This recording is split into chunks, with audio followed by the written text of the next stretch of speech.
E a gente acabou de ficar sabendo que ela voltou do navio há 3 dias. Faz 3 dias. Sim. 3 dias. E quanto tempo você tava nesse cruzeiro último? O meu contrato durou aproximadamente 8 meses.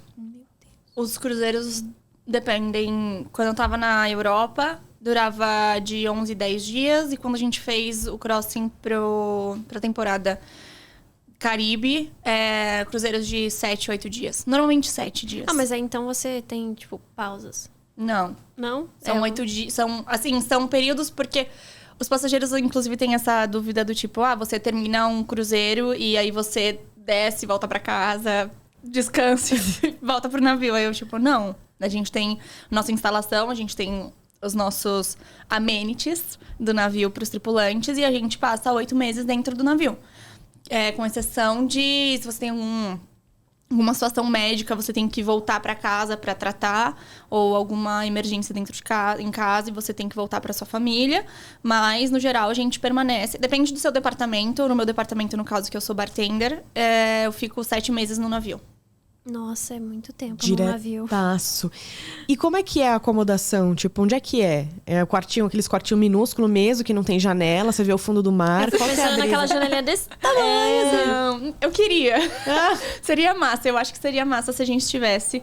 Mas, como eu falei, depende do seu departamento, muitas coisas mudam.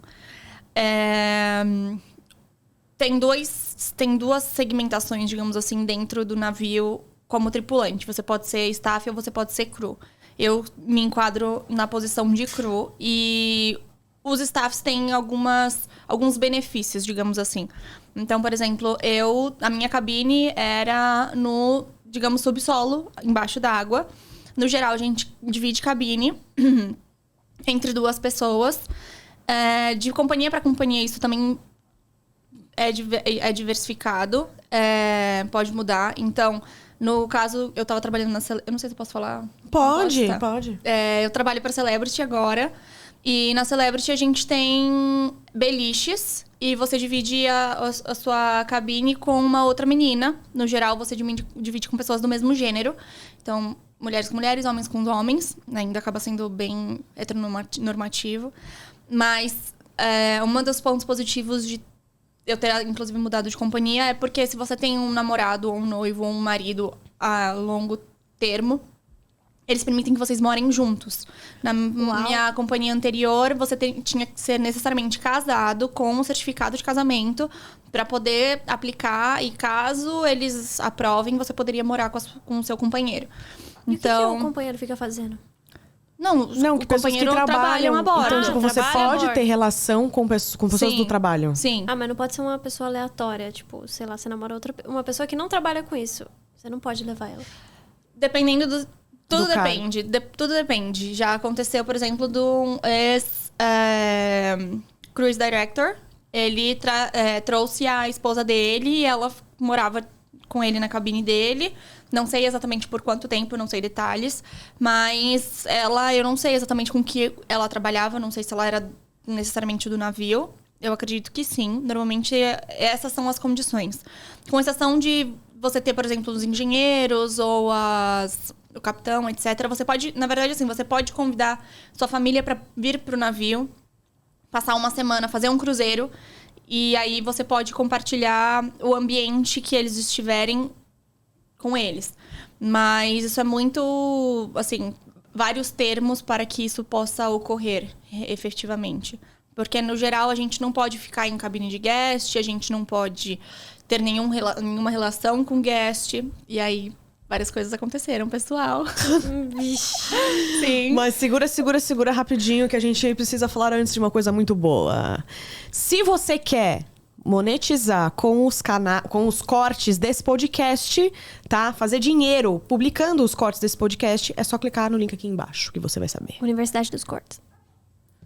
É sobre isso. Segura uma audiência um pouquinho agora, pode voltar.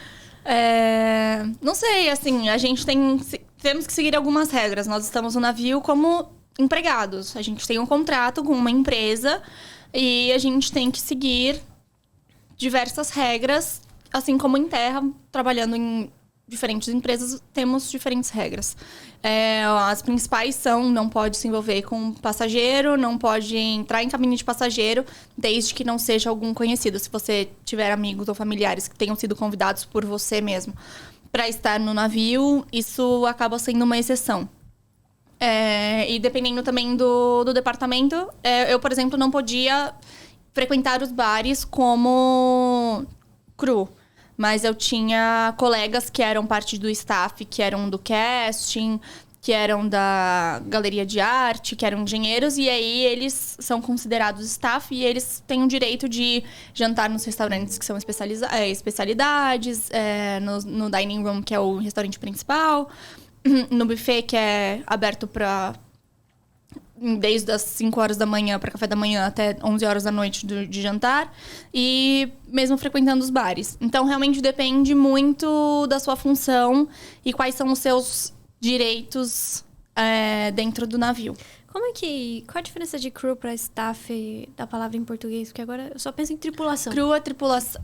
Os dois acabam... Acho que não acaba tendo necessariamente uma tradução. Eu acho que seria... Não sei nem se considerar como oficial, porque dentro do staff está considerado os oficiais que têm as stripes, né? Que tem as batatinhas, como a gente chama dentro do navio. As batatinhas nos uniformes. Então, eles têm esses tipos de privilégios. Eles podem ser da bridge, eles da ponte de comando, eles podem ser os engenheiros, eles podem ser... Enfim... diversos Acho departamentos. Que staff seria mesmo funcionários, né? Tipo... Sim, mas eles continuam... Os dois continuam sendo... Tripulação. Uhum. Acaba sendo... Eu acredito que acaba sendo a mesma definição. Não sei... Não sei se teria uma definição para português de... Porque staff é tipo, pessoal que trabalha... Se você for pensar num evento, todo mundo é staff do evento. Então, não sei se necessariamente tem uma... mudança de palavras para tradução em português.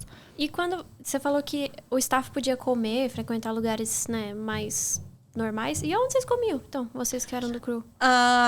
Como eu falei, a gente tem alguns amenities que fazem parte da área de tripulação. Inclusive, se vocês forem para fazer algum cruzeiro, vocês podem...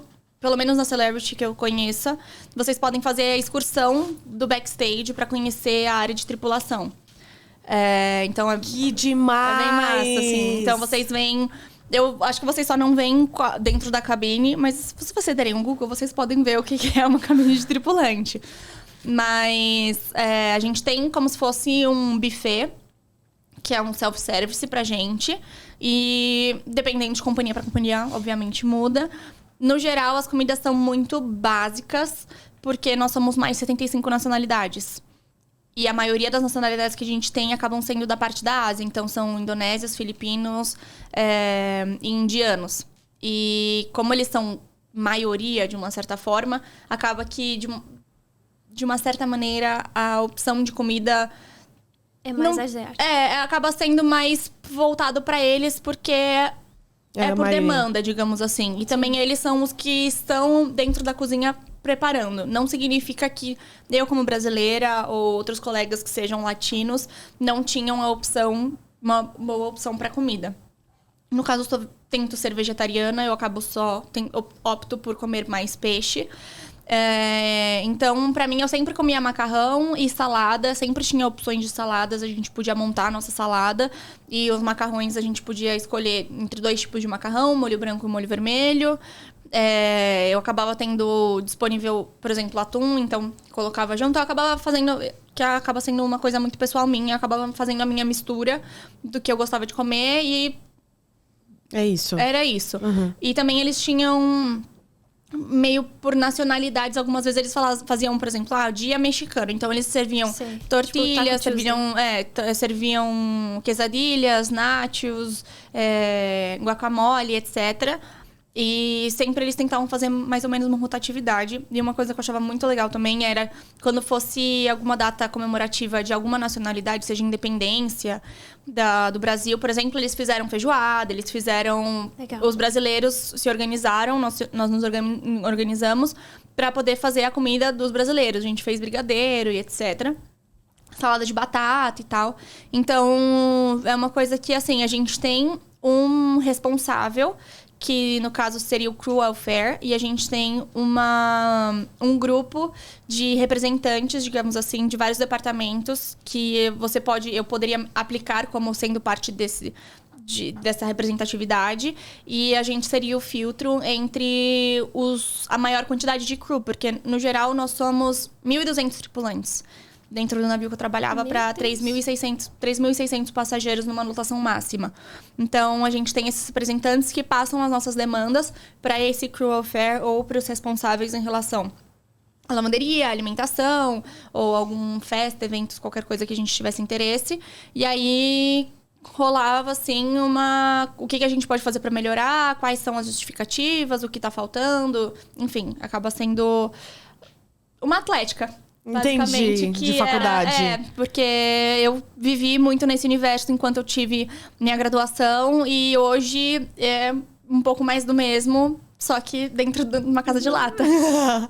Uma casa de lata. Eu fiquei curiosa com, assim, porque por exemplo, eu faço exercício físico com recorrência, academia e tal. Como é que é lá? Vocês têm isso? Sim, a gente tem uma academia. Ah, que bom. A gente tem, quais são os amenities que nós temos? Nós temos academia de tripulante. A gente tem o nosso buffet, como eu expliquei agora, para refeição. A gente tem 2, digamos, bares de tripulação. Um seria como se fosse uma disco, uma balada, uma coisa mais noturna, que fecha por volta de 2 horas da manhã. E é um dos lugares também para as pessoas serem permitidas a fumar. É um fumódromo que a gente tem. É embaixo da água, então não tem janela, não tem área externa. Gente, e as pessoas podem fumar dentro desse espaço fechado, autorizado. E, ao mesmo tempo, a gente tem... Esses é necessariamente considerado o crew bar. E no navio que eu tava, a gente também tinha o Mingles, que era como se fosse um segundo...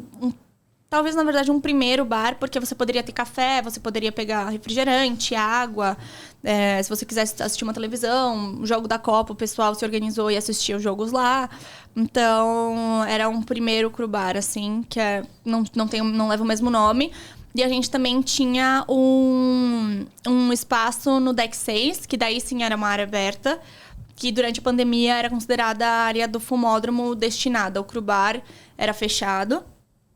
E o Mingles era só pra grab and go. Então, você só podia passar lá, pegar alguma coisa que você fosse, ir pra sua cabine, ou ir pro Deck 6, que a gente chamava. Só que, no caso, com a pandemia, nós tínhamos restrições. Não poderíamos ficar lá passando, fazendo festa e etc. Era,